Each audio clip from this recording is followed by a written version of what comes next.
घर वाला शराबी इन्ना कुछ सी कि जिन्हें सारा कुछ ही वेच दिता। जमीन जायदाद कुछ भी नहीं छड्डिया, इत्थों तक कि मनजीत नूं भी वेच दिता सी। 200 रुपए दे विच मनजीत भी वेचती।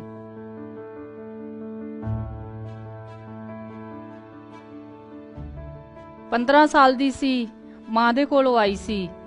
16 साल दी होई मां बन गई। 17वां साल होया फिर मां बन गई। 16वें साल दे विच बेटी होई, घर वाले ने मार दिती ताकि वह शराबी सी। घर वाले दा भरा कमला, भैन कमली, कमलियां दे विच विआहया गया मनजीत नूं। पता नहीं सी कि मैनू मैं इस मोड़ ते आ जांगी अज। घर वाला शराबी इन्ना कुछ सी कि जिन्हें सारा कुछ ही वेच दिता। जमीन जायदाद कुछ भी नहीं छड्डिया, इत्थों तक कि मनजीत नूं भी वेच दिता सी। 200 रुपए दे विच मनजीत भी वेचती। मनजीत बची अपने आप बलबूते ते बची। कोल बेटा सी, बेटियां तो बाद च बेटा होया। जिंदगी दा एक सुपना होया कि मैं सुपना साकार करांगी, अपने बेटे नूं कामयाब करांगी।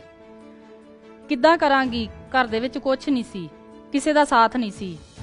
मैं अपना बेटा लैके जलंधर आ गई।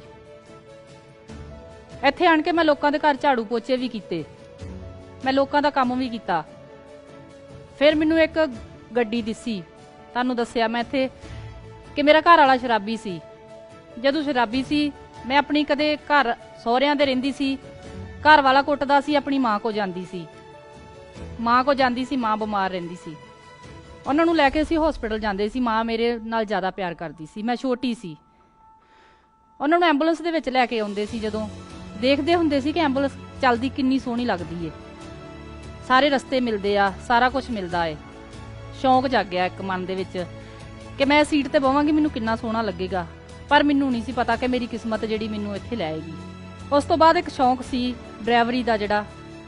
फिर मैं इत्थे आई जलंधर दे विच। इत्थे आण के कवाड़ दे विच गड्डी, कूड़े दे विच पई गड्डी मैं एक देखी। फिर दोबारे शौक जाग गया कि मैं लोगों के घर झाड़ू पोचे करके मैं अपने बेटे का पालन पोषण नहीं कर सकती। वो मैं गड्डी वालियां नूं पुछया, कूड़े चों गड्डी सी, दस्सिया उन्होंने कि इन्ने दी मिलेगी। मैं अपने पैसे जोड़ के झाड़ू पोचे करके मैं गड्डी दे पैसे दिते। मैं उन्होंने एंबूलेंस बनाने की कोशिश की। प्रॉब्लम आउण लग गई कि गड्डी जनानी किद्दां चलाएगी, लेडीज़ किद्दां चलाएगी। भरा मेरा कहण लगा चला लेंगी। मैं कहा कोई गल नहीं, चला लांगी, ये किहड़ी वड्डी गल आ। पहले दिन मैनूं की मिलिया, एक डैड बॉडी मिली। किदी मिली? एक मां दी। उस मां दी जिहदियां 3 बेटियां सी, जिहड़ियां बड़ियां रोन कर लाण डईयां सी। उस वेले मैनूं अपनी मां याद आई कि मेरी भी मां सी, मैं भी उहनूं इदां ही लैके आउंदी सी। मैं रोन लग गई उन्हां नूं देख के, जिसने मैनूं गड्डी सिखाई सी, मेरे भरा ने। ओहदी मैनूं कॉल आई, कहण लगा की करनी है। मैं कहा मैं गड्डी चला रही हां। ते कहंदा रोंदी कातों है? मैं कहा वीरे ओहदी मां मर गई उन्हां दी। कहते कोई गल नहीं, तू आ जा छड्ड के, फिर मैं देखदा वां। मैं वापसी ते आई, डैड बॉडी ला के मैं वापसी ते आई। मेरा वीरा मैनूं मिलिया, उन्हें मैनूं कुछ नहीं पुछया, उन्हें खिच के मेरे मूँह ते चपेड़ मारी जोर नाल। मैं कहा वीरे मैं तो पैसे कमा के लियाई तो तू मेरे मूँह ते चपेड़ मारी है।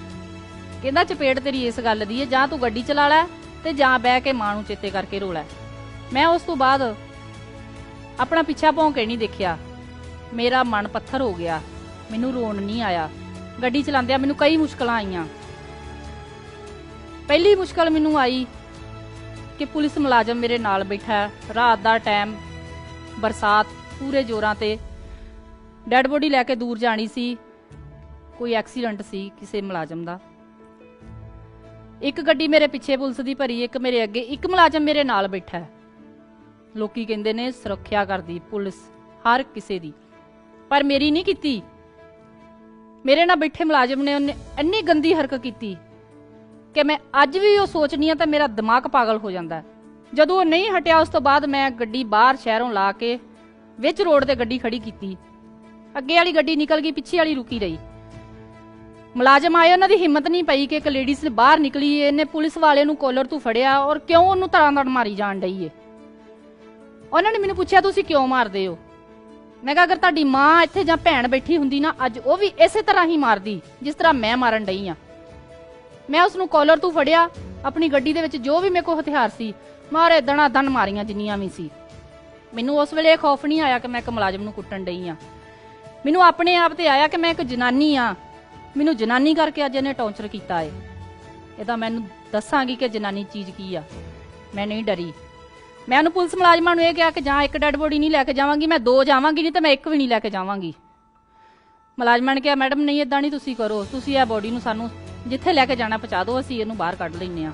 ਮੈਂ ਕੋਈ ਮੈਡੀਕਲ ਲੈਣ ਦੀ ਨਹੀਂ ਆ, ਮੈਂ ਕੋਈ ਡਾਕਟਰ ਨਹੀਂ ਆ, ਮੈਂ ਕੋਈ ਪੜ੍ਹੀ ਲਿਖੀ ਨਹੀਂ ਆ, ਮੈਂ ਇੱਕ ਸਿਰਫ ਡਰਾਈਵਰ ਆ। ਆਪਣੀ ਰੋਟੀ ਖਾਤਰ, ਰੋਟੀ ਕਮਾਉਣ ਖਾਤਰ ਕਿ ਮੈਂ ਰੋਟੀ ਕਮਾਣੀ ਹੈ। ਮੈਂ ਇੱਥੇ ਇਹ ਗੱਲ ਕਹਿੰਨੀ ਆ ਸਾਰਿਆਂ ਨੂੰ ਹੀ, ਕੋਈ ਵੀ ਕੰਮ ਜਿਹੜਾ ਔਰਤ ਨਹੀਂ ਕਰ ਸਕਦੀ ਸਾਰੇ ਹੀ ਕਰ ਸਕਦੀ ਆ। ਅੱਜ ਮੇਰਾ ਨਾਂ ਹੈ ਮਨਜੀਤ ਕੌਰ, ਐਂਬੂਲੈਂਸ ਡਰਾਈਵਰ, ਜਲੰਧਰ ਦੀ ਮਸ਼ਹੂਰ, ਨਾ ਕਿ ਇੰਡੀਆ ਦੀ ਮਸ਼ਹੂਰ ਆ। ਮੈਂ ਜਦੋਂ ਮੈਂ ਗੱਡੀ ਚਲਾਉਣ ਲੱਗੀ ਸੀ ਉਦੋਂ ਇੰਡੀਆ ਦੇ ਵਿੱਚ ਕੋਈ ਐਂਬੂਲੈਂਸ ਨਹੀਂ ਸੀ ਚਲਾਉਂਦਾ। ਰਿਕਾਰਡ ਸੀ ਮੇਰਾ ਕਿ ਮੈਂ ਐਂਬੂਲੈਂਸ ਚਲਾਨੀ ਆ। ਔਰ ਜਦੋਂ ਮੈਂ ਐਂਬੂਲੈਂਸ ਚਲਾਉਂਦੀ ਸੀ ਮੇਰਾ ਰਿਕਾਰਡ ਰਿਹਾ ਲੁਧਿਆਣੇ ਦਾ, ਚੰਡੀਗੜ੍ਹ ਦਾ ਮੇਰਾ ਰਿਕਾਰਡ ਰਿਹਾ। ਮੈਂ ਸਭ ਤੋਂ ਫਾਸਟ ਗੱਡੀ ਲੈ ਕੇ ਜਾਨੀ ਆ। ਮੈਂ ਮਾਲਕ ਤੋਂ ਡਰ ਕੇ, ਉਸ ਵੇਲੇ ਮੇਰੇ ਵਾਸਤੇ ਪੇਸ਼ੈਂਟ ਜਿਹੜਾ ਮੇਰੀ ਜ਼ਿੰਦਗੀ ਹੁੰਦੀ ਏ, ਮੇਰੀ ਆਪਣੀ ਜ਼ਿੰਦਗੀ ਕੁਛ ਨਹੀਂ ਹੁੰਦੀ।